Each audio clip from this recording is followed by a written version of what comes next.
السلام عليكم ورحمة الله وبركاته. إن الحمد لله نحمده ونستعينه ونستغفره ونعوذ بالله من شرور أنفسنا ومن سيئات أعمالنا. من يهده الله فلا مضل له ومن يضلل فلا هادي له. وأشهد أن لا إله إلا الله وحده لا شريك له وأشهد أن محمدا عبده ورسوله صلى الله تعالى عليه وعلى آله وصحبه وسلم تسليما كثيرا. أما بعد قد قال الإمام البخاري رحمه الله تعالى باب إذا أعتق عبدا بينه وبين آخر. সম্মানিত ভাতৃমণ্ডলী, আল্লাহ রাব্বুল আলামিনের প্রশংসা এবং প্রিয় নবী সাল্লাল্লাহু আলাইহি সাল্লামের উপর সালাত ও সালামের পর আজ বুধবার 9 মুহররম 1448 হিজরি মোতাবেক 24 জুন 2026 আমাদের ধারাবাহিক আলোচনা সহিহুল বুখারীর শপথের কাফারা পর্ব নম্বর 2। এতে ইনশাআল্লাহ তাআলা এই ছোট্ট পর্বটি আমরা শেষ করব। আল্লাহ রাব্বুল আলামিন যেন কবুল করেন।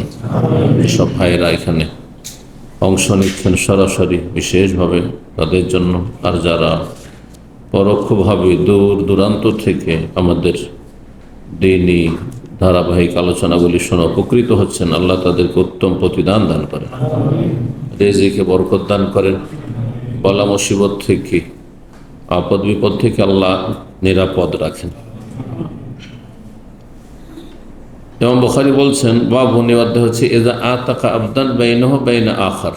যেহেতু আলোচনা চলছে কসমের কাফারা সম্পর্কে, আর কসমের কাফারা 4টি রয়েছে, তার মধ্যে 3টিতে কি রয়েছে? স্বাধীনতা রয়েছে, যে কোনো একটি পছন্দ করে নেওয়ার চয়েস করার অপশন রয়েছে। কি কি? 10 মিসকিনের খাবার, না হয় 10 মিসকিনের কাপড়, না হলে একটি গোলাম স্বাধীন করা। এই যে গোলাম স্বাধীন করার বিষয়টি রয়েছে, এই জন্য গোলাম সম্পর্কে এই দুটো অধ্যায় এখানে রয়েছে। এখন গোলাম নেই, দাস প্রথা উঠে গেছে, দাস প্রথা উঠে গেছে, কিন্তু শরীয়তের বিধানে আছে যদি ওই রকম বৈধ রাস্তা বের হয়ে আসে, সেটি হচ্ছে জিহাদ ফি সাবিলিল্লাহ। বাস্তবে জিহাদ ফি সাবিলিল্লাহ নেই, সুতরাং দাস প্রথা নেই। তো আর যদি না পারে, এই 3টির কোনো একটি না পারে, কোনোটি পারছে না, তাহলে কি করবে? খুব সহজ, 3টি রোজা রাখা, সিয়াম পালন করা। বলছেন বাবুনি অধ্যায় হচ্ছে কোনো ব্যক্তি যদি স্বাধীন করে আবদান কোনো দাসকে, কিন্তু দাসটি তার একার না, বাইনহু বাইনা আখার, তার এবং আরো অন্য একজনের মাঝে শরিকানা রয়েছে। তাহলে বোঝা গেল যে যেমন বাড়িঘর বিল্ডিংয়ে কি থাকে? পার্টনারশিপ থাকে, থাকে না? একটা বিল্ডিং অনেকে তাতে অংশ রেখেছেন, এমনকি একটা ফ্ল্যাটও অংশ রাখতে পারেন। একটা ফ্ল্যাটে অংশ রেখেছেন, বসবাসের ক্ষেত্রে যিনি বসবাস করবেন, যদি যে ভাড়াটা হবে অর্ধেক ভাড়া দেবেন, আর যদি দুইজনে বসবাস না করে, যে ভাড়াটা আসবে সেটা তখন অর্ধে ভাগ করবে, ঠিক না?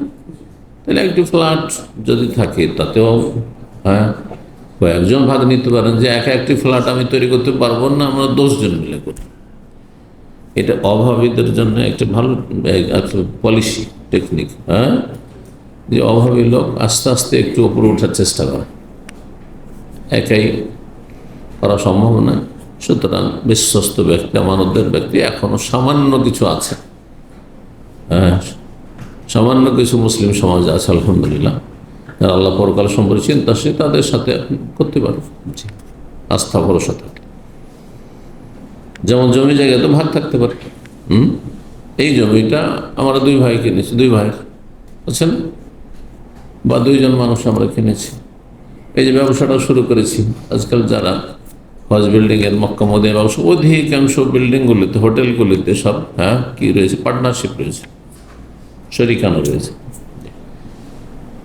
এইরকমই যে কোনো ব্যবসা বাণিজ্যে, যেহেতু যে কোনো পণ্যের, যে কোনো দ্রব্যের, যে কোনো মাল সামানের ব্যবসা বাণিজ্য পার্টনারশিপ থাকতে পারে। ঠিক তেমনি গোলাম হচ্ছে পণ্যের মতো, যেহেতু সে দাস, স্বাধীন মানুষ নয়। সুতরাং একটি দাসে কয়েকজন শরীক হতে পারে, আবার একক মালিকানায় থাকতে পারে, একক মালিকানাধীন হতে পারে। তো এখানে বখার বলছেন যে একটি গোলাম, এমন গোলাম স্বাধীন করছেন আপনি যেই গোলামটির মালিক আপনি একাই না, একক মালিকানা নেই আপনার, আর একজনের আছে, স্বাধীন করতে পারবেন? ঠিক জমির মতো, জমি যদি একটি থাকে, আপনার দুই ভাই তাতে ভাগে আছেন, আরেকজন তিনি ভাই তাতে শরিক রয়েছে, আপনি একা বিক্রি করতে পারবেন? সে একা আপনাকে ছেড়ে বিক্রি করতে পারবে? বিক্রি করলে দুইজনেই বিক্রি করতে হবে। হ্যাঁ, আর না হলে ভাগ বটরা করে দিতে হবে, আইলসে মান নির্ধারণ করতে হবে, এটা তোমার, এটা আমার, আমার অংশ বিক্রি করছি। এবার বুঝতে পেরেছেন না? কিন্তু গোলামে তো এটা ভাগ করা যাবে না, জমিতে নয় ভাগ করা যাবে, ঠিক না? বিল্ডিংয়ে ভাগ করা যেতে পারে, যে চলো হ্যাঁ 4টা ফ্ল্যাট আছে, 2টা তোমার 2টা আমার। কিন্তু গোলাম তো একজন মানুষ, ওকে তো ভাগ করা যাবে না। তা আপনি আপনার ভাগ অর্ধেক গোলাম স্বাধীন করে দেন, বাকি অর্ধেক কী হবে? অধিকার নেই আপনার তাহলে। তাহলে ওলামারা বলেছেন যে এই ক্ষেত্রে কি করতে হবে, হয় আপনাকে তার অংশটাও, তাকে পয়সা, সে হয়তো গোলাম স্বাধীন করতে চায় না, আপনি আজাদ স্বাধীন করতে চাইছেন, আপনার ওপর কাফার রয়েছে, অথবা আপনি আল্লাহ সন্তুষ্টির জন্য অফল, আপনি ফরজ না আপনার উপর গোলাম আজাদ করা, গোলাম স্বাধীন করা, কিন্তু আপনি আল্লাহ সন্তুষ্টির জন্য কী করতে চাইছেন? নেকির জন্য। কারণ কালকে একটি হাদিস পড়েছেন যে গোলাম আজাদ করলে কি নেকি রয়েছে, প্রত্যেকটি অঙ্গের বিনিময়ে একটি অঙ্গকে আল্লাহ রাব্বুল আলামিন যিনি স্বাধীনকারী তাকে জাহান্নাম থেকে মুক্ত করবেন, স্বাধীন করবেন। তো আপনি যখন স্বাধীন করছেন তখন তাকে বলতে হয় যে ভাই আমি এটাকে আজাদ করতে চাই, আপনি আজাদ করে দেন।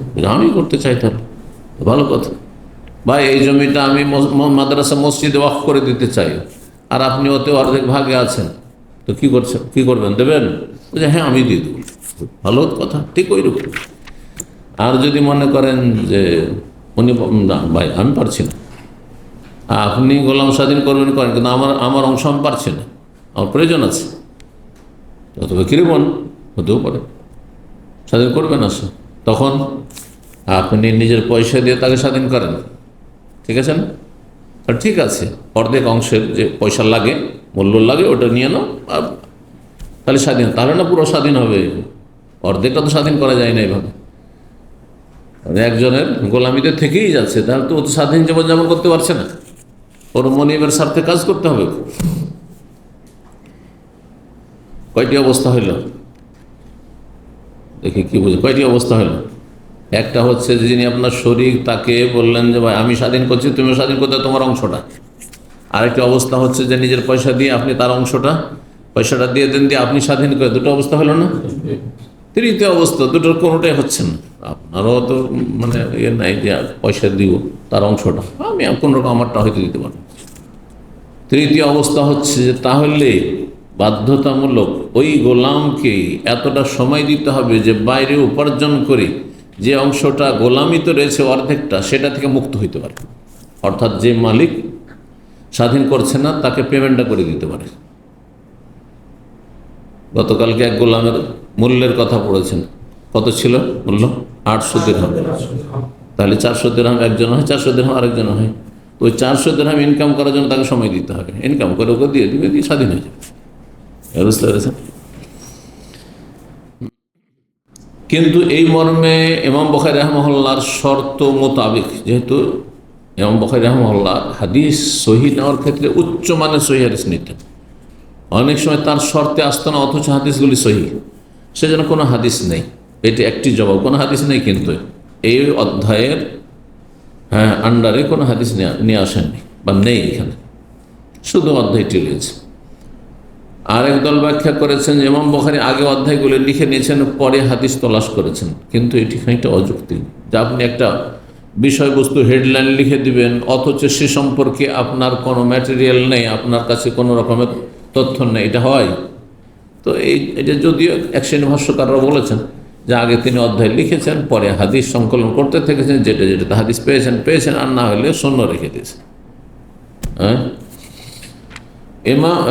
ইমাম বুখারী রাহিমাহুল্লাহর সহিহ বুখারীর অনেক নুসখা রয়েছে, মানে পাণ্ডুলিপির কপি রয়েছে, মানে বিভিন্ন ছাত্ররা বা ছাত্রেরা নিজের হাতে, সেই যুগে তো প্রেস ছিল না, নিজের হাতে কি লিখেছেন, কলমে লিখেছেন। একজনের কপি নুসখার আরেকজনের কপির সাথে নুসখার সাথে পার্থক্য রয়েছে বেশ কিছু ক্ষেত্রে। তো অধিকাংশ নুসখাগুলিতে এই অধ্যায়টি নেই। তা হতে পারে যারা সেখানে সংযোজন করেছে অনেক সময় তাদের পক্ষ থেকে সেটার সংযোজন হয়ে যেতে পারে, অথবা সেটা ভুল হতে পারে, আল্লাহু আ'লাম। এইটিও ব্যাখ্যা কে করেছে। যাই হোক, এগুলো সাধারণ মানুষের জন্য না, এগুলো হচ্ছে যারা বুখারী পড়বে দাওরা ক্লাসে তাদের জন্য। আপনাদের এতে বেশি ফায়দা নেই। 8 নম্বর অধ্যায় বলছে বাবুনি অধ্যায় হচ্ছে এজা আতাকা ফিল কাফারাতে লিমান ইয়াকুন ওয়ালাউহু।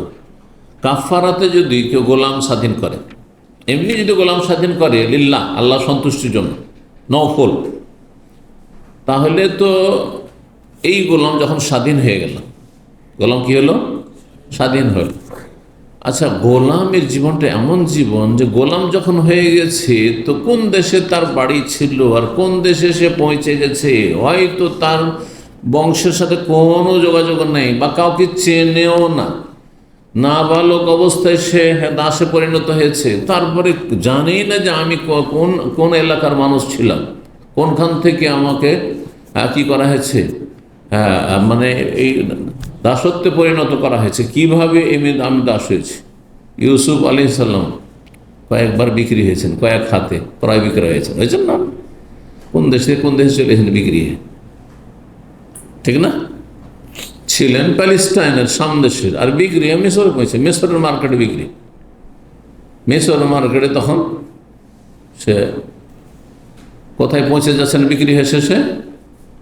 সে আজিজ মিশরের শাসক, যে শাসকের ঘরে পৌঁছে যাচ্ছেন, জুলেখার বাড়ির গোলাম, বুঝছেন? কোথায় পৌঁছে গেছেন, ফিলিস্তিন থেকে মিশরে পৌঁছে গেছেন এইভাবে। তো এখন এই লোক যে স্বাধীন হয়ে গেল, তখন তো ব্যক্তি মালিকানা আসলো। যতদিন গোলাম ছিল ব্যক্তি মালিকানা ছিল না। যখন ব্যক্তি মালিকানা আসলো, তার উপার্জন ইনকাম হবে, খেয়ে দিয়ে কিছু উদ্বৃত্ত থাকে, বাঁচবে, তাই না? এখন এর তো কেউ নেই, নিকটাত্মীয় কেউ নেই, তো এর ধন সম্পদের ওয়ারিস উত্তরাধিকারী কে হবে? এবার বুঝতে পেরেছেন? এই যে উত্তরাধিকার সত্ত্ব, উত্তরাধিকারী কে হবে, এটিকে ওয়ালা বলা হয় হাদিসের ভাষায়, ওয়ালা। আল ওয়ালা লিমান আতাকা, হাদিস, প্রসিদ্ধ হাদিস। মা আয়েশা রাদিয়াল্লাহু তাআলা আনহা বারিরাকে স্বাধীন করেছিলেন, বারিরার মালিকরা বলছে স্বাধীন করবে করুক আয়েশা আল্লাহর জন্য, কিন্তু এরপরে যে এর যে ওয়ালার যে অধিকারটি, মানে এ যখন মারা যাবে তখন যদি তার ধন সম্পদ থাকে পরিত্যক্ত, সেটা কিন্তু আমরা নেব। স্বাধীন করবে না, তোমার কোনো অনুগ্রহ নেই, অবদান নেই, তোমরা কেন এটা নেবে? এটার হককে, হকদারকে বা হক কার? যার অনুগ্রহ রয়েছে। দেখেন, নিকটাত্মীয়রা যে একে অপরের ওয়ারিস এমনি না, এর রহস্য আছে। আপনার ছেলের আপনি ওয়ারিস হবেন, আপনার মেয়ের আপনি ওয়ারিস হবেন, আপনার ছেলে মেয়ে আপনার ওয়ারিস হবে, আমার ওয়ারিস হবে। হ্যাঁ, কথা বোঝা গেছে? আপনার গ্রামের মানুষ কেন হবে না? আপনার যতই ঘনিষ্ঠ বন্ধু কেন হবে না? কারণ এদের দায় দায়িত্ব রয়েছে, এদের তারপরে অবদান ও এহসান রয়েছে, বাপ মায়ের এহসান রয়েছে ছেলে মেয়ের ওপর, সুতরাং বাপ মা ওয়ারিস হবে, দাদারও এহসান রয়েছে, দাদির এহসান রয়েছে, তারাও ওয়ারিস হবে। এই জন্য বুঝতে পারছে, ফারাইজের অধ্যায় কিন্তু সামনে আসছে। ছেলে মেয়েদের অনেক সময় বাবা মায়ের উপর এহসান থাকতে পারে খিদমতের, সুতরাং ছেলে মেয়ের ওয়ারিস হবে। ভাইয়ের এহসান থাকতে পারে, সুতরাং ছেলে মেয়ে না থাকলে ভাই ওয়ারিস হবে। বুঝতে পেরেছেন? জি, এমনি তো না। যারা ওয়ারিস হবে, লাভবান হবে, তাদের কিছু গুরু দায়িত্ব রয়েছে।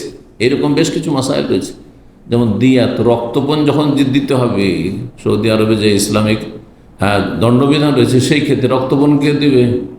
রক্তপণ দিতে হবে নিকটাত্মীয় আসাবাদেরকে, যারা ওয়ারিস হচ্ছে তাদেরকে। ওই 5 লাখ রিয়াল কি করে দিতে পারবে? তো নিকটাত্মীয়, তোমরা জমি জায়গার ভাগ পেতে, সুতরাং যখন লাভের আশা আছে তখন কোনো জায়গায় লস হলে সেখানে শরীক হইতে হবে। হেকমাই হলো তো বলা। এখন কাফারাতে স্বাধীন, কাফারাতে এমনি ফরজ, এটা নফল স্বাধীন করেনি। বাধ্য হয়ে, ও তো কসম করেছিল সেই জন্য, কসম ভেঙেছে সেই জন্য ওকে কাফারা দিতে হচ্ছে। কাফারাত যখন গোলাম আজাদ করলো তখন এই ওয়ালার অধিকারটা কার থাকবে? যিনি কাফারাতে গোলাম আজাদ করেছেন তার, না অন্য কারো? বুঝছেন, যদিও কাফারাতে গোলাম স্বাধীন করেছে তারপরও ওয়ালার অধিকার তারই থাকবে, যেহেতু তার অনুগ্রহ রয়েছে। সে কাফারাতে এই গোলামটিকে না দিয়ে আরেকটা গোলাম তো করতে পারত, বুঝতে পারছেন না? জি, তাই বলছেন ইমাম বুখারী, আতাকাফিল কাফারা, কাফারা যদি স্বাধীন করে কোনো গোলামকে, লেমাই ইয়াকুন ওয়ালাহু, তাহলে তার ওয়ালা, তার যে এই ওয়ালার অধিকার, এটি কার জন্য হবে? মানে যিনি স্বাধীন করলেন তিনি কি পাবেন? এই গোলামটি যে স্বাধীন হওয়ার পরে যখন মারা যাবে তখন তার নিকট আত্মীয় কেউ নাই, তো তার ধন সম্পদের হক দার কে, ওয়ারিস কে? এই লোক হবে। 6717 নম্বর হাদিস, হাদিস বর্ণনা করছেন মা আয়েশা রাদিয়াল্লাহু তাআলা আনহা, বলছেন আন্নাহা আরাদাত আন তাশতারিয়া বারিরাত। ওই হাদিসটি আসলো, অনেক বড় হাদিস এবং অনেক মাসাইল তাতে রয়েছে, কিন্তু এখানে সংক্ষেপে রয়েছে। তিনি চাইলেন যে বারিরা রাদিয়াল্লাহু তাআলা আনহা একজন দাসী ছিলেন, বড় সুন্দরী ছিলেন, কিন্তু দাসী হলেই যে সবাই কদাকার করছে ভাবে জরুরি নয়। অনেক দাসী আছে, অনেক স্বাধীন চাইতে বেশি সুন্দর সুন্দরী দাসী আছে। সাহাবায়ে কেরামদের আমলে শুধু আফ্রিকার কাফেররা গোলাম হয়নি, ইউরোপের কাফেররাও গোলাম হয়েছে। তো শয়তান গো তারা, বুঝতে পেরেছেন না? সাধারণ। তো তিনি চাইলেন যে বারিরাকে খরিদ করবেন আর তার আল্লাহ সন্তুষ্টের জন্য তাকে স্বাধীন করে দেবেন। ফাশতারাতু আলিহাল ওয়ালা, কিন্তু বারিরার যারা আগের মালিক তারা শর্ত লাগিয়ে দিল যে এই ওয়ালা কিন্তু আমাদের, আপনি করবেন করেন, আজাদ নেকির জন্য করেন, কিন্তু এর অধিকারটা এই যখন মারা যাবে তখন ওর যে ওয়ারিস হওয়ার অধিকারটা আমাদের থাকবে। নবী সাল্লাল্লাহু আলাইহি ওয়াসাল্লাম মায়ের মাসলা জানা ছিল, কিন্তু তারা ওটা মানবে না, হয়তো তাদের ওইভাবে জানা ছিল না, অথবা এটা বলছে শর্ত করলে মনে হয় হয়ে যাবে। চুক্তি অনেক সময় নাজায়েজ চুক্তি অনেক মুসলিমরা করছে। নবী সাল্লাল্লাহু আলাইহি ওয়াসাল্লামের কাছে এই বিষয়টি মা আয়েশা উল্লেখ করলেন। ফাকাল, বল ইশতারিহা, তুমি খরিদ করো না। আর তারা বললে কোনো লাভ নেই, কারণ শরীয়তের বিধান অটল থাকবে, হ্যাঁ, রদবদল হবে না। ইন্নামাল ওয়ালাউ লিমান আতাকা, ওয়ালার অধিকার হচ্ছে ওই ব্যক্তির যিনি স্বাধীন করবেন, যার ইহসান রয়েছে, সে তার জমি জায়গা ধন সম্পদের ভাগ পাবে, টাকা পয়সার ভাগ পাবে। 9 নম্বর অর্থাৎ বাবুল ইস্তিসনা ফিল আইমান, এই অধ্যায় হচ্ছে শপথ করতে গিয়ে ইনশাআল্লাহ বলা। শপথে এটা একটা কৌশল, অনেকে জানে না। ধরেন এক জায়গায় শপথ করতে বাধ্য হইতে হচ্ছে, শপথ করতে বাধ্য আপনি, আবার চুরি করে শপথ করবেন না, কিন্তু বৈধ ক্ষেত্রে শপথ যদি না করেন তো আমরা ক্ষতি করে দেবে হয়তো, কথা বুঝতে পারছেন? একজন লোক ধার চাইছে, হ্যাঁ ধার চাইছে, আর জানছে ধার চাইলে টাকা মেরে বসে যাবে। তো আপনি যদি বলেন টাকা নেই তো মিথ্যা, হ্যাঁ ভাই ধার দেবেন, আগামী সপ্তাহে টাকা প্রয়োজন আছে। এখন যদি, আর তারপরে এত জালেম যে যদি বলেন যে না ওই টাকা পয়সা নেই, তো বিশ্বাসই করবে না, ক্ষতি করে দিতে পারে। কথা বুঝতে পেরেছেন? কসম করে বলো দিবে, এই কাজটা করে দিবে, কসম করে বলো, আল্লাহর কসম, আর হয়তো আপনি করবেন না বা করতে পারবেন না, হ্যাঁ তাহলে কি করেন? ইনশাআল্লাহ, তার কসম ভঙ্গ হবে না, কসম ভঙ্গ হবে না, ইনশাআল্লাহ। ইনশাআল্লাহ বলে কসম ভঙ্গ হবে না। মাসলা শুনতে জি, অনেক সময় এমন কিছু, ধরেন আপনার স্ত্রী চাপাচাপি করছে, না দিলে মানবে না, কিন্তু আপনার উপায় নেই। এখন আপনার বিবাহ বিচ্ছেদ ভালো না আপনার এই ক্ষেত্রে, ইনশাআল্লাহ এই কাজটি করব, কসম করে বলো তুমি, আল্লাহর কসম করেছে ইনশাআল্লাহ করব। সুন্দর একটা উদাহরণ আপনাদের। মানে কত কষ্ট করে আয় উপার্জন করছেন, আর যে স্বর্ণের দাম যদি আপনার উপরে যদি চাপাচাপি শুরু করে স্ত্রী, যে আমার জন্য নেকলেস নিয়ে আসতে হবে, আমার জন্য এইটা সেটা নিয়ে আসতে হবে, সম্ভব না। হ্যাঁ, কিন্তু ওয়াদা করো তুমি আমার সাথে, হ্যাঁ ওয়াদা করো তুমি, ওয়াদা না করলে রাগারাগি এখন থেকে কথা বন্ধ করে দিও। এখান থেকে দূর থেকে কাছে গিয়ে অনেক সময়, হ্যাঁ কাছে গেলে অনেক সমস্যার সমাধান হয়ে যায়। দূর থেকে যত সমস্যা দূর থেকে, কিন্তু এটা আপনার ভুক্তভোগী, কিন্তু সামনাসামনি থাকলে ঝগড়াগুলো হইতো না। এ দূরে থাকার জন্য আপনিও তাকে ভুল বুঝছেন, সে আপনাকে ভুল বুঝছে।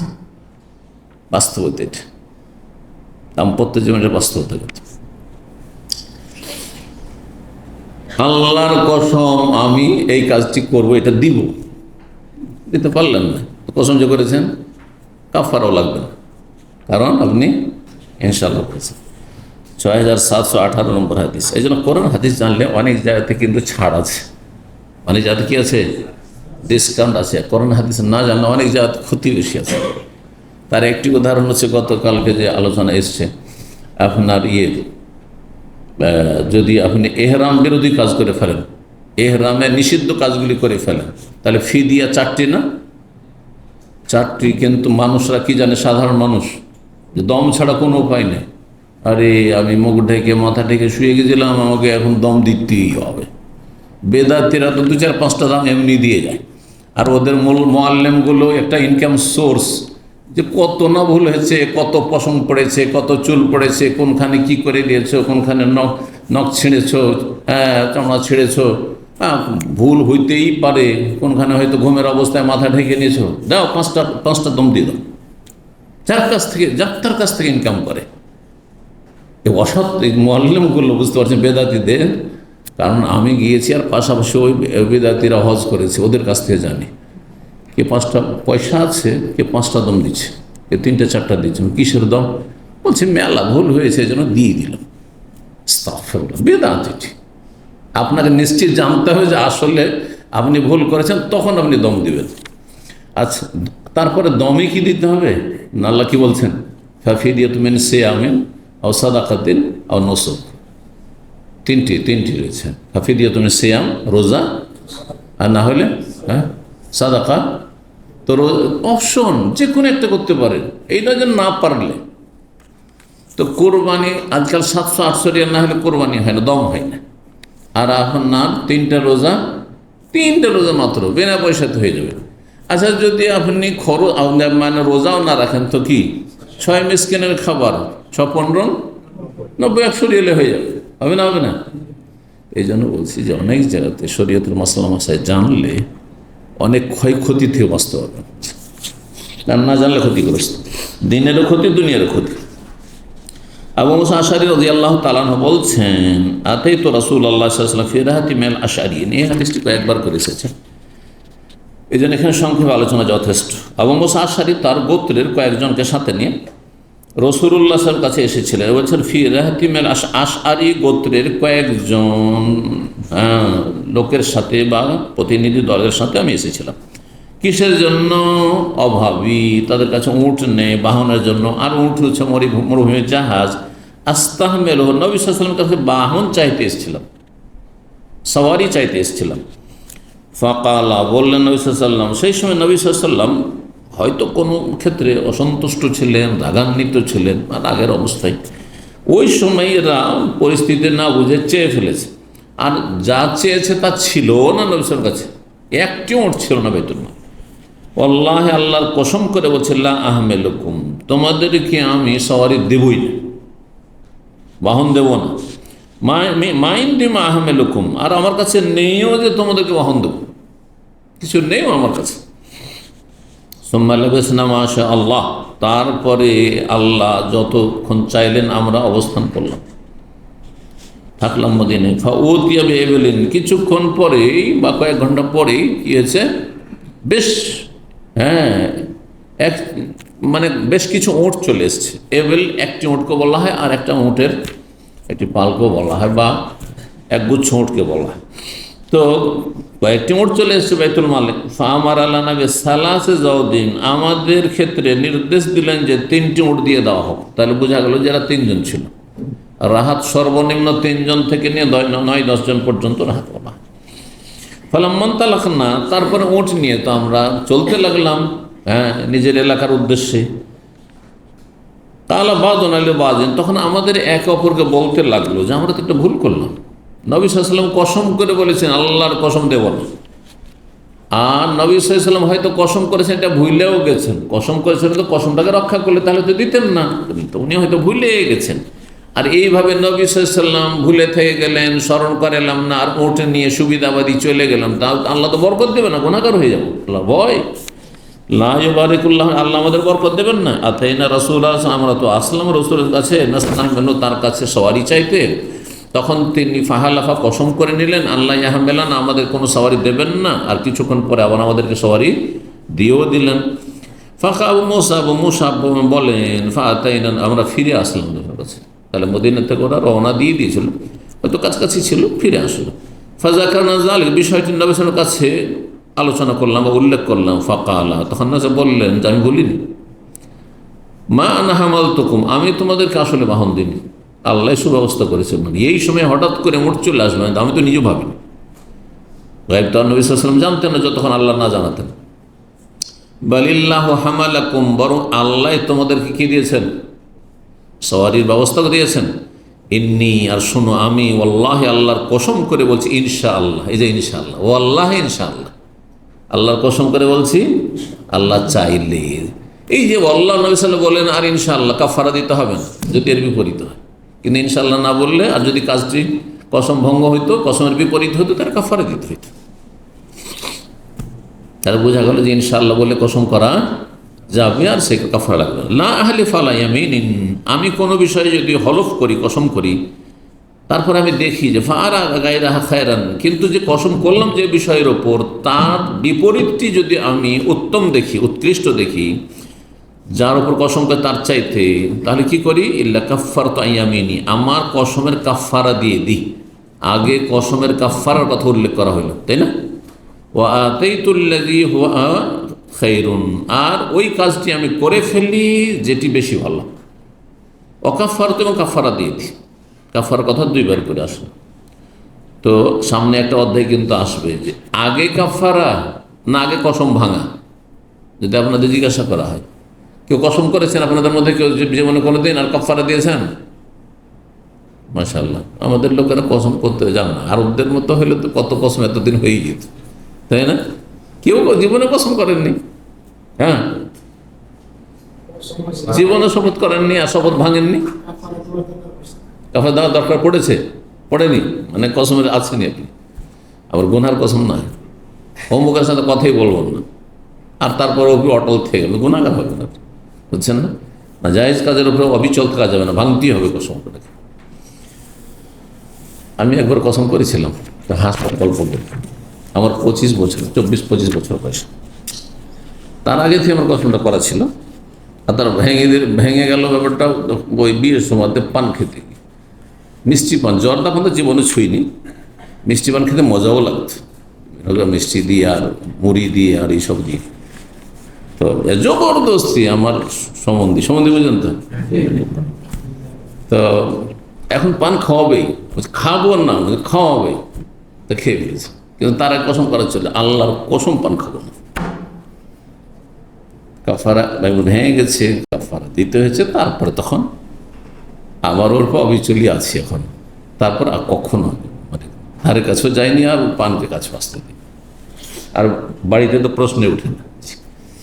আলহামদুলিল্লাহ, আম্মা আব্বার এসব কোনো অভ্যাসও ছিল না। না জর্দা দেওয়া, না বিনা জর্দা। জর্দা হারাম, পান খাওয়া অপচয়। শুনে রাখেন, মিষ্টি পান খেলেও অপচয়।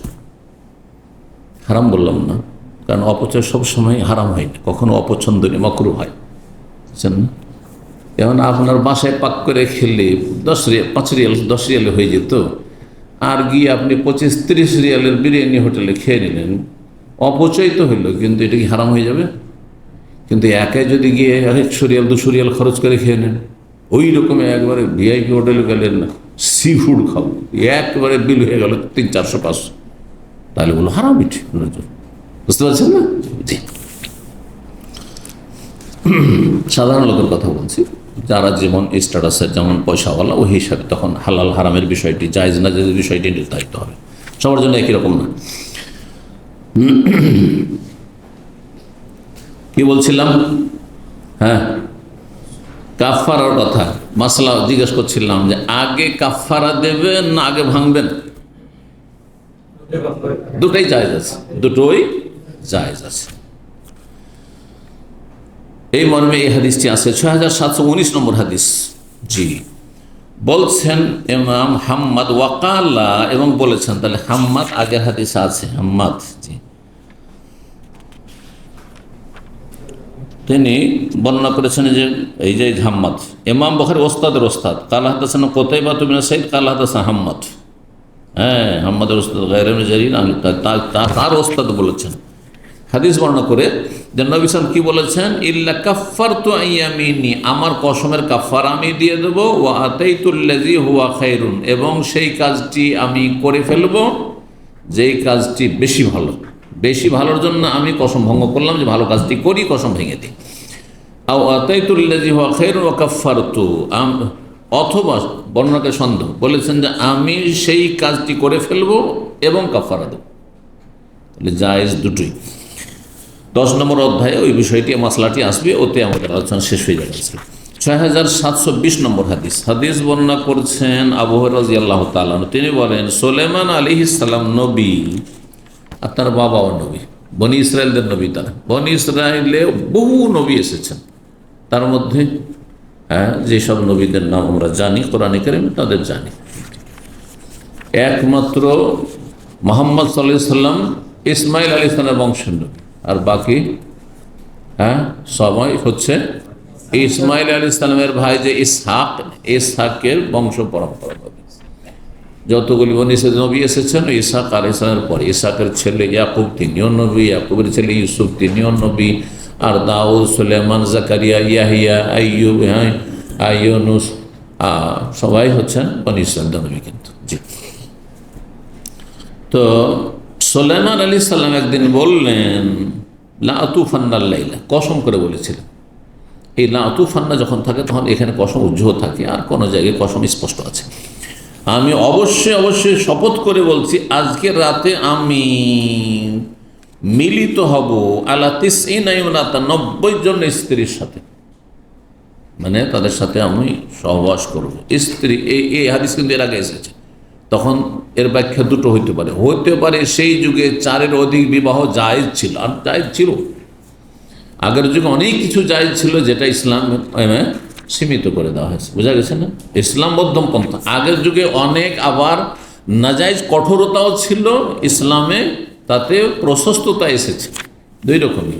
ইসলাম হচ্ছে মধ্যম পন্থা, যেখানে বেশি কঠিন ছিল আগের উম্মতে মাসলা মাসাইলের ক্ষেত্রে সেটাকে একটু শিথিল হালকা করা হয়েছে, আর যেখানে বেশি ঢিল ছিল, ছাড় ছিল, সেটাকে একটু কি করা হয়েছে, সীমিত করা হয়েছে। যেমন 4-এ সীমিত করা হয়েছে, যতই প্রয়োজন হোক না কেন, যতই আপনার শারীরিক চাহিদা, যৌন চাহিদা হোক না কেন, 4-এর বেশি একসাথে রাখতে পারবেন না আপনি। যদি দাসের প্রথা থাকে তখন দাসের বিষয়টি। তো আর সেই যুগে জিহাদ ছিল, সুতরাং দাউদ আলাইহিস সালাম নিজে জিহাদ করেছেন, কোরআনে রয়েছে ওয়াকাতালা দাউদ ও জালুতা, সূরা বাকারাতে রয়েছে। দাউদ আলাইহিস সালাম জালুত রাজার বিরুদ্ধে, তালুত আর জালুত দুইজন রাজা, তালুত মুসলিম রাজা, মুসলিম খলিফ, মুসলিম রাজা, আর জালুত হচ্ছে কাফের রাজা। তালুত রাজার নেতৃত্বে দাউদ আলাইহিস সালাম প্রধান সেনাপতি হিসেবে জিহাদ করেছেন। কথা বুঝছেন না? এখান থেকে একটি গুরুত্বপূর্ণ মশলা বোঝা যায় যে যতই বড় আলেম আমি আপনি হয়ে যায় না কেন, যতই বড় আল্লামা শাইখুল হাদিস হয়ে যায় না কেন, কথা বুঝতে পারছেন না? কিন্তু আমাকে শাসকের আন্ডারেই থাকতে হবে, শাসক আমার আন্ডারে নাই। এবার বুঝতে পেরেছেন? এই মশলা অনেকে বুঝে না, আমাদের দেশের না বিদাতি মোল্লারা বুঝে, না সাধারণ মানুষ আবেগ এইসব। আলেমরা কিছু করে না। আলেমরা কি করবে? যেগুলোতে বল প্রয়োগের বিষয় রয়েছে, আলেমের ক্ষমতা নেই, আলেমের বলার ক্ষমতা আছে, হক কথা বলতে হবে, নাহলে রবের কাছে জবাব দিতে হবে।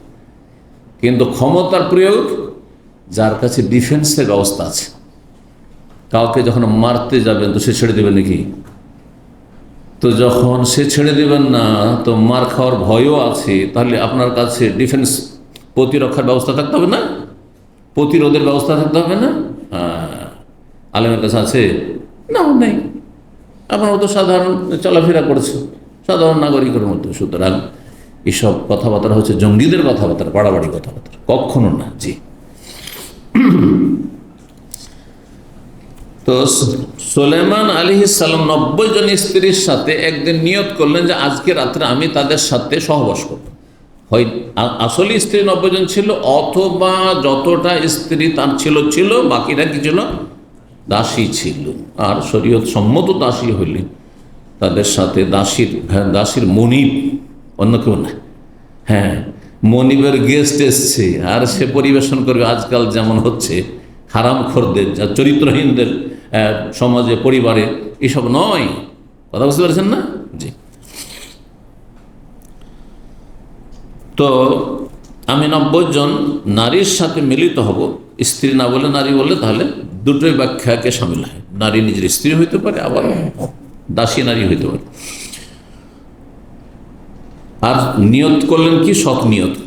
কুল্লুন তালেদু গোলামান, আর প্রত্যেকে এক একটি ছেলে সন্তান কি করবে? জন্ম দেবে।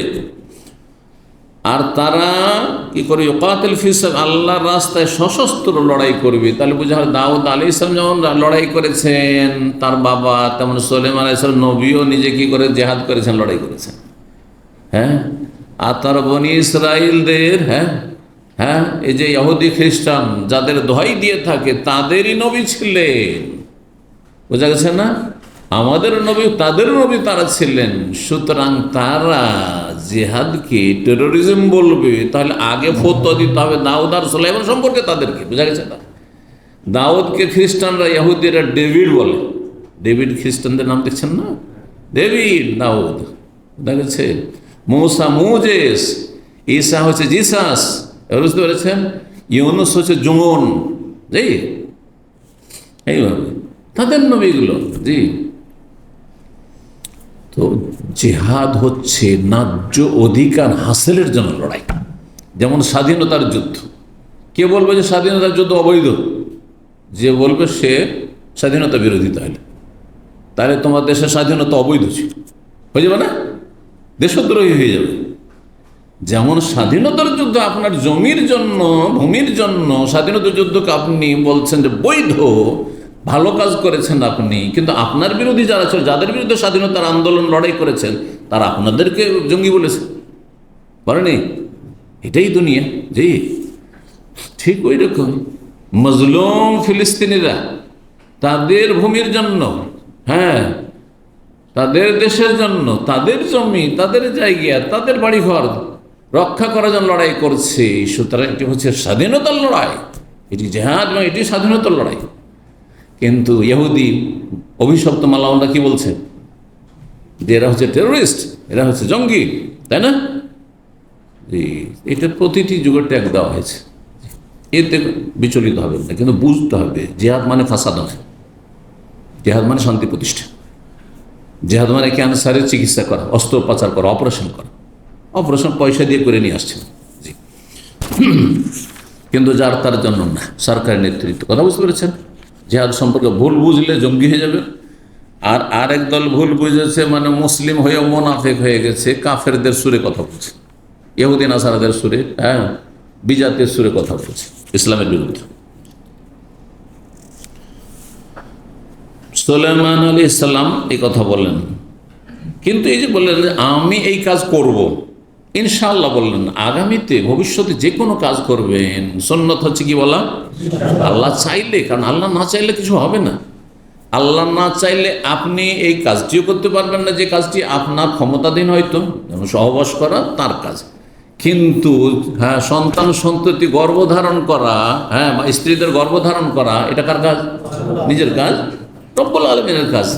ইনশাআল্লাহ বললে আপনার শরীরের শক্তি সামর্থ্য হবে, আর আল্লাহ রব্বুল আলামিনও আপনার এই নিয়তে বরকত দেবেন, হয়তো কাজটি সম্পন্ন হবে। কিন্তু ইনশাআল্লাহ তিনি বলতে ভুলে গেলেন। ফাকাল্লাহু সাহিবহু, তার সঙ্গী বললেন, তার সঙ্গী এখানে সুফিয়ান যে রয়েছেন, সুফিয়ান ইবনে উয়াইনা, তিনি বলছেন যে ইয়ানিল মালাক, সুলাইমান আলাইহিস সালামের সঙ্গী মানে ফেরেশতা, কারণ তিনি নবী, আর নবীর সাথে অনেক সময় ফেরেশতা থাকতেন, কথা বলতেন। তো ফেরেশতা ওই সময় তাহলে সেখানে বিদ্যমান ছিলেন, মজুদ ছিলেন। ফেরেশতা একটু স্মরণ করেন যে কল ইনশাআল্লাহ, ইনশাআল্লাহ বলুন যে এই কাজটি করব, ভালো কাজটি, শুভ কাজটি, তো ইনশাআল্লাহ বলেন। ফানাসিয়া, কিন্তু বলছি করে ভুলে গেলেন, হয় না? এটা আমাদের তো খুবই বেশি হয়, জানি না আপনাদের হয় কিনা। কারণ আমাদের কাছে এত একে মেসেজ দিতে হবে, ওর মেসেজটা পড়তে হবে, ওর মেসেজটা জবাব দিতে হবে, ওর প্রশ্নের জবাব দিতে হবে, ও একটা কিছু চেয়েছে ওটা বলতে হবে, ওর এর সাথে আজকে যোগাযোগ করতে হবে। কথা বুঝতে পেরেছেন? ও তো কালকে এতটি কল মিস গেছে, সেগুলো দেখতে হবে। এতগুলি কাজের মধ্যে প্রতিদিন নিয়ত করি যে সবগুলো কাজ সেরে নেবো, কিছু হয় কিছু থেকেই যায় বুঝলে থেকে গেলাম তো থেকে গেল, হচ্ছে না হচ্ছে না। এমনকি একসাথে দুটো কাজ আসে, একটি কাজ এই কাজটি করেন, হঠাৎ করে একটা মেসেজ চলে এলো, এটার জবাব দিতে যে কাজটি করতে গেছে ওইটা আবার ভুলে গেলাম। এই দুটো কাজের মধ্যেই ভুলে যাব না। তো ওই রকম হতে পারে যে কর্মব্যস্ততায় সুলাইমান আলাইহিস সালাম ছিলেন আর ফেরেশতা স্মরণ করালেন, কিন্তু তারপরও আচ্ছা বলছি বলে ফানে আসিয়াতে ইনশাআল্লাহ বলতে ভুলে গেছেন, তাহলে ইচ্ছা করে কাজ করেন যে ইনশাআল্লাহ বলবো না। ঠিক ফাতাখাবাহিন না, কিন্তু রাত্রে তিনি কি করলেন? সহবাস্ত করলেন সবার সাথে। ফালাম তাতিমরাত মিনহুম বিওয়ালাদিন, কিন্তু তাদের একজন কোন সন্তান কি করলো না, জন্ম দিতে পারলো না, কেউ গর্ভধারণই করলো না, কেউ গর্ভধারণ করল না, একজন ছাড়া। বলছেন যে ইল্লা ওয়াহেদা, একজন স্ত্রী, একজন নারী শুধু গর্ভধারণ করলো, তাও বেশিকে গোলামিন, একটি অপূর্ণ সন্তান, অপূর্ণ সন্তান যেটি আর বাঁচল না। ফকাল আবু হুরায়রা ইয়ারবিহি বর্ণনা করে বলছেন, লাউ কালা ইনশাআল্লাহ, নবী সাল্লাল্লাহু আলাইহি ওয়াসাল্লাম বলেছেন যে সুলাইমান আলাইহিস সালাম যদি ভুলে না যেতেন, আল্লাহ যে কাজটি করাবে না ওখানে আমরা ভুলিয়ে দিই। বুঝতে পেরেছেন? যেদিন আপনার অ্যাক্সিডেন্ট হবে সেই দিন হয়তো সকালে জিকির আজকার পড়েননি, অথবা সন্ধ্যাবেলা জিকির আজকার পড়েননি, আর দুর্ঘটনার শিকার হয়েছে। বুঝতে পেরেছেন? এটা আমি অনেক সময় দেখেছি। আচ্ছা, যে অ্যাক্সিডেন্ট হইলো, তো আজকে এই দোয়াগুলি বা এই দোয়াগুলি পড়েছিলাম কিনা, বা এই গাড়িতে বসার দোয়াটি পড়েছিলাম কিনা, বা বাসা থেকে বের হওয়ার সময় বিসমিল্লাহ তাওয়াক্কালতু আল্লাহ পড়েছিলাম কিনা, সবগুলি আপনি হিসাব করেন, কোনোখানে একটা ত্রুটি থেকে গেছে, আর ওই দিন আপনার দুর্ঘটনা ঘটে গেছে। এর নাম তকদির। তকদিরে যখন থাকবে, আপনি কোনো জায়গায় যেতে চান না, তারপরও কোনো না কোনোভাবে ওখানে আপনি পৌঁছে যাবেন। এই মোটেই ইচ্ছে ছিল না, কিন্তু কিভাবে চলে গেছেন ওইখানে। আল্লাহ হেফাজত করুন, সমস্ত অনিষ্ট আল্লাহ হেফাজত করুন আমাদের। বলছেন তিনি যদি ইনশাআল্লাহ বলতেন লাম ইয়াহনাস, তাহলে তার এই কসম ভঙ্গ হইত না। ওয়াকানা দারাকান ফি হাজাতিহি, এবং তার ইনশাআল্লাহ বললে, আল্লাহর কসম করলে কসম ভঙ্গ হইত না। এক, দুই নম্বর, তার প্রয়োজনটি পূর্ণ হয়ে যেত, মানে তার মনের আশা যাচ্ছে যে সবাই এই 90টি স্ত্রী থেকে 90টি শিশু ছেলে সন্তান জন্মে, 90টা মুজাহিদ একসাথে 90টা মুজাহিদ পয়দা হবে। বুঝতে পেরেছেন না? কোনোটাই হইল না।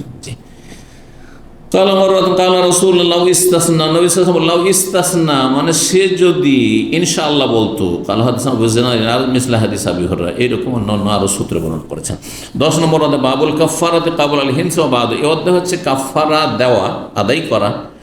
কসম ভঙ্গের আগেও করা যেতে পারে, আগে কাফারা দিয়ে দিলেন 10 মিসকিনকে, তারপরে আপনি কসম ভাঙলেন, মানে কাজটি করলেন, অথবা আগে কসম ভেঙে দিলেন আর তারপরে কাফারা দিচ্ছেন, সেটাও চলে। আজকে একজন জিজ্ঞেস করছিলেন যে আমি একসাথে 10 জন মিসকিনকে খাওয়াইতে হবে, সেটাও জরুরি না।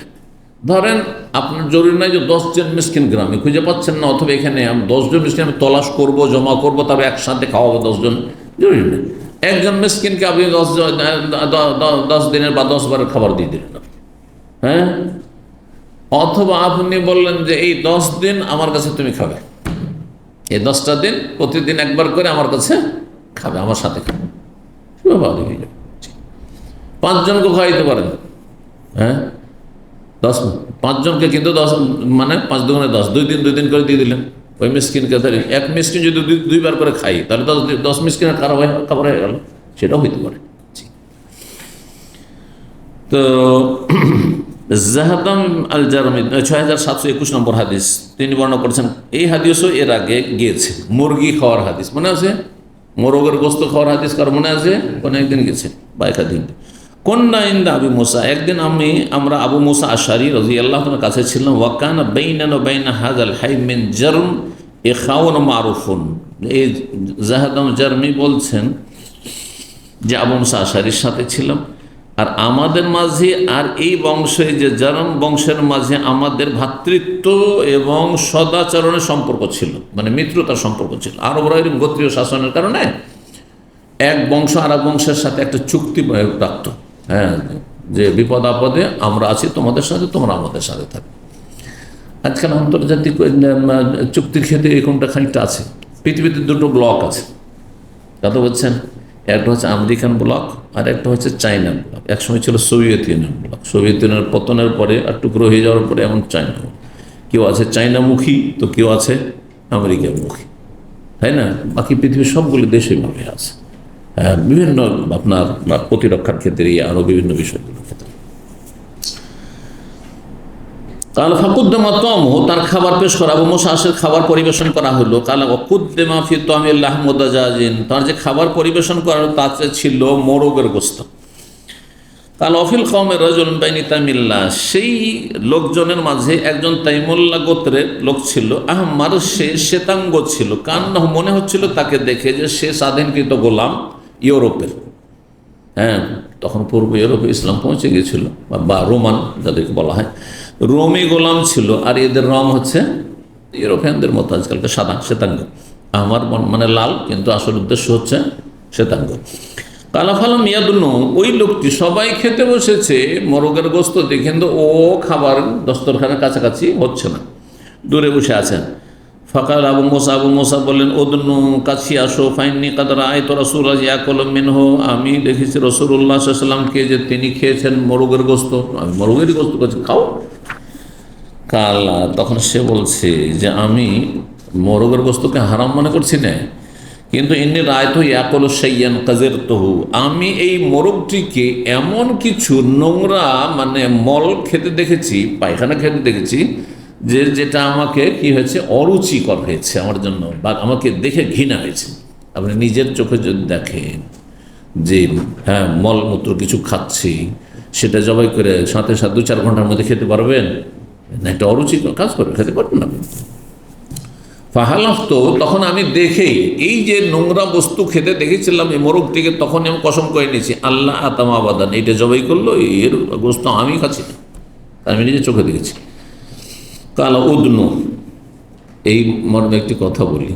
একজন ভাই, যেসব হোটেলগুলি ইন্ডিয়া, বাংলাদেশ, পাকিস্তানের যে রেস্টুরেন্টগুলির কথা বলছে, সাধারণ রেস্টুরেন্ট, তাতে সে আমাদের খুব ঘনিষ্ঠ দাস, একসঙ্গে খুব বেশি আসত।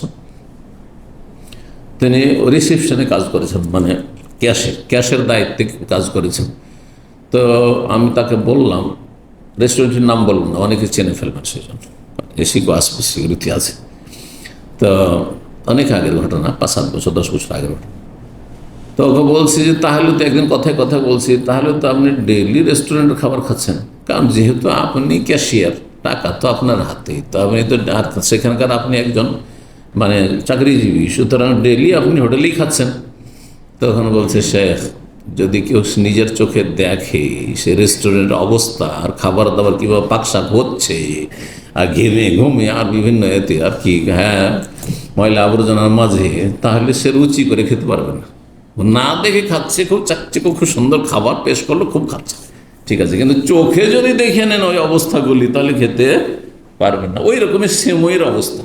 আমি এক সময় ঈদের দিন অন্তত সেমইটা খেতাম, তারপরে যখন দেখলাম এই অবস্থা যে পা দিয়ে সানছে, নাউযুবিল্লাহ, এইটা দেখার পরে একেবারে আমি আর সেমই খাই না। জি,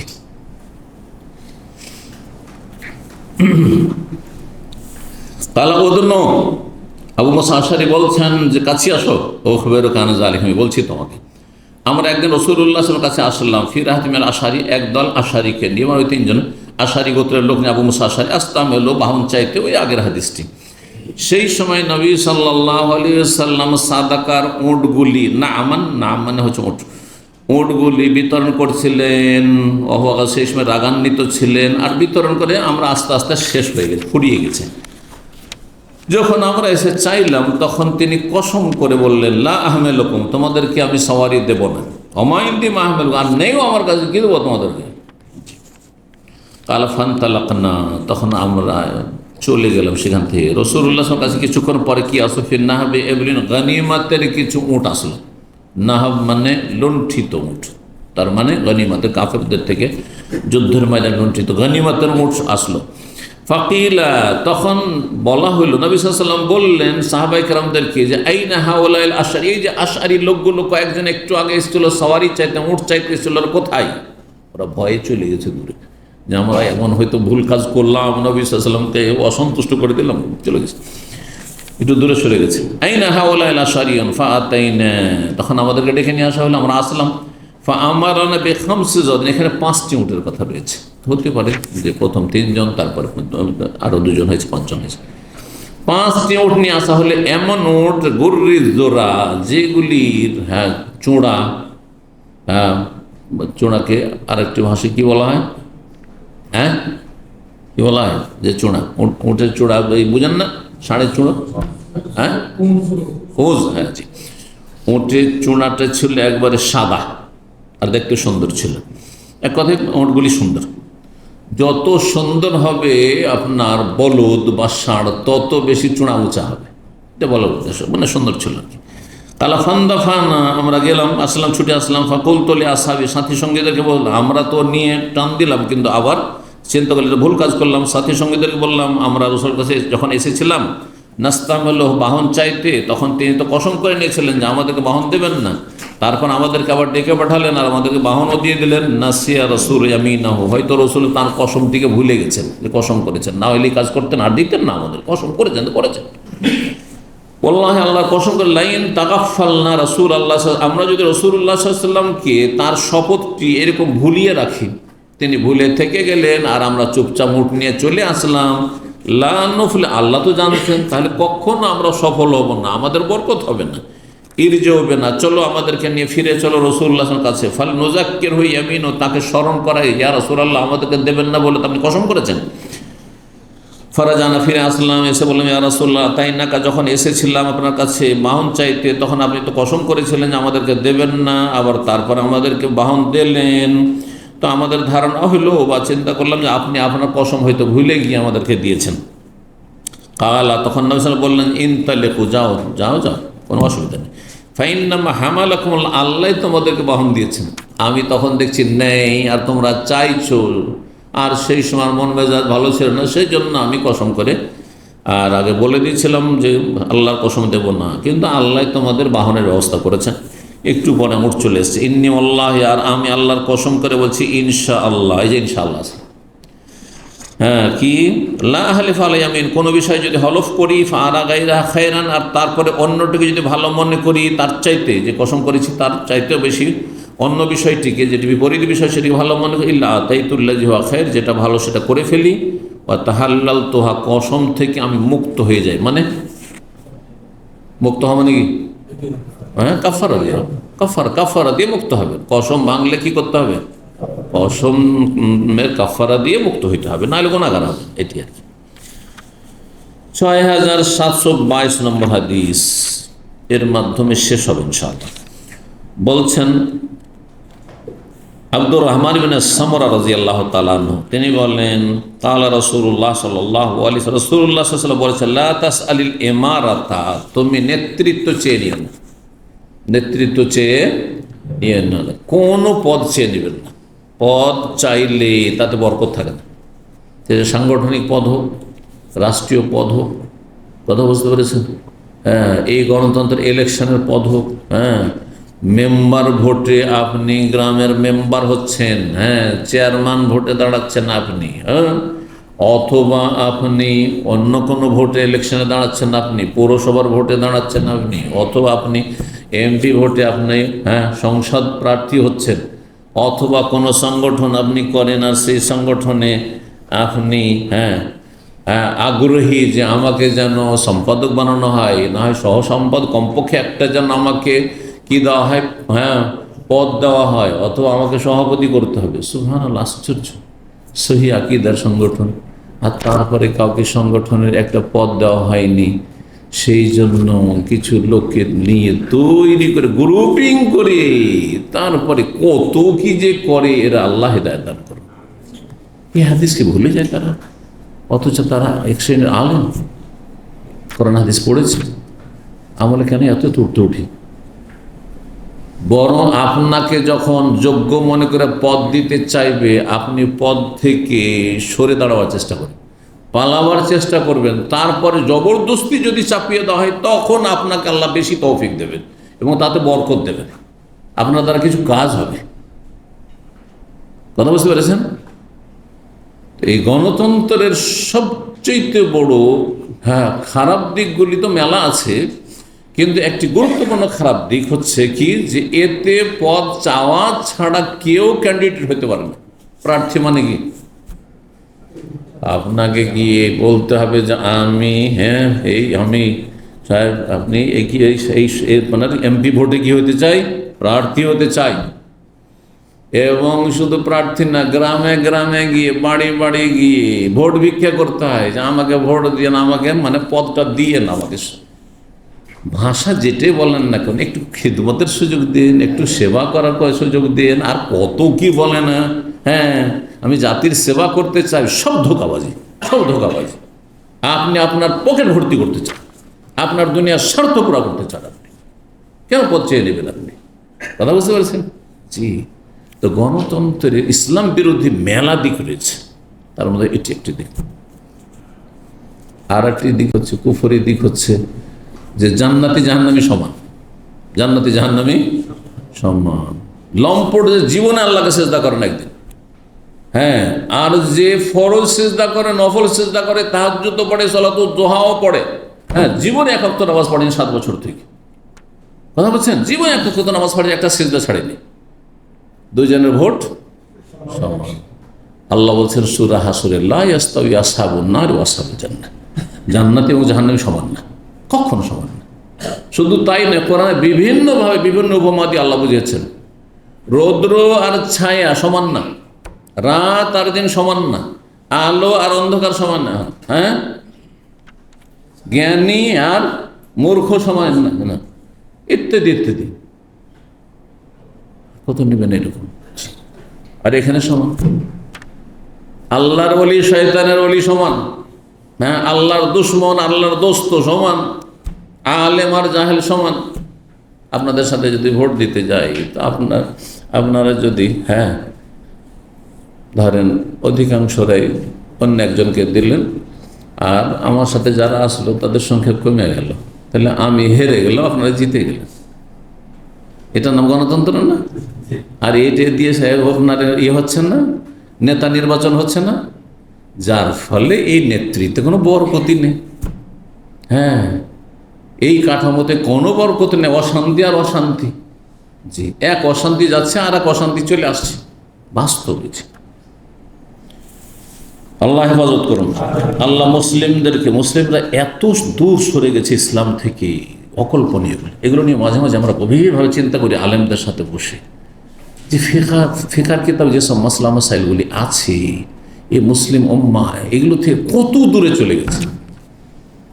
ফিকার কিতাবাদিতে খেলাফতের মাসলা মাসাইল আছে, খলিফার দায়িত্ব নিয়ে মাসলা মাসাইল আছে।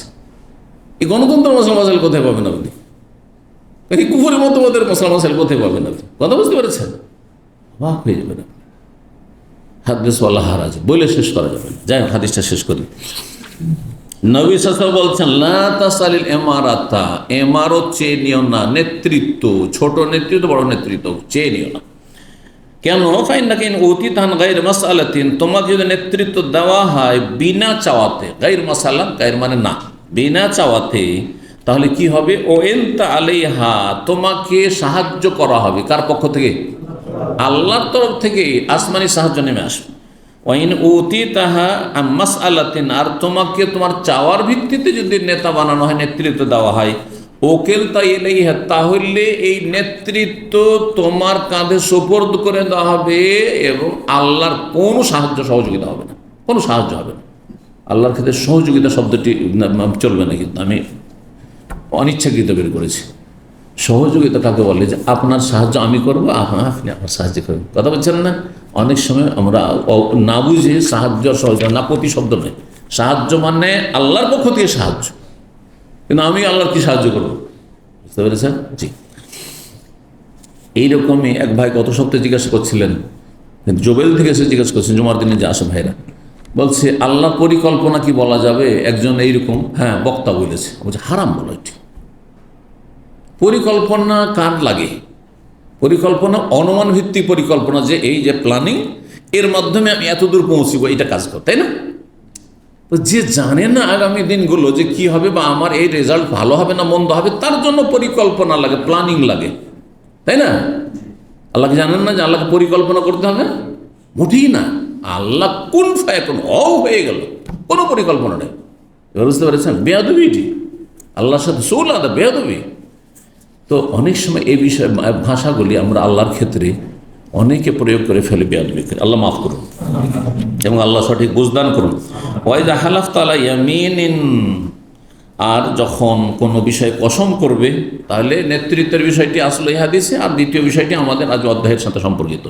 যখন কোনো বিষয়ে তোমরা শপথ করবে, ফারায়তা গায়রাহা খায়রান, কিন্তু তার ভিন্নটিকে তার চাইতে বেশি উত্তম দেখছো যে এটাই করলে ভালো দিন দুনিয়ার ক্ষেত্রে, ফাআতিল্লাযী হুয়া খায়র, তাহলে তুমি চলে আসো সেটিতে যেটি বেশি ভালো, মানে সেটা করে ফেলো যেটা তোমার জন্য বা তোমার সাথী সঙ্গীদের জন্য, তোমার আপনজন পরিবারের জন্য, মানুষের জন্য কল্যাণকর বেশি।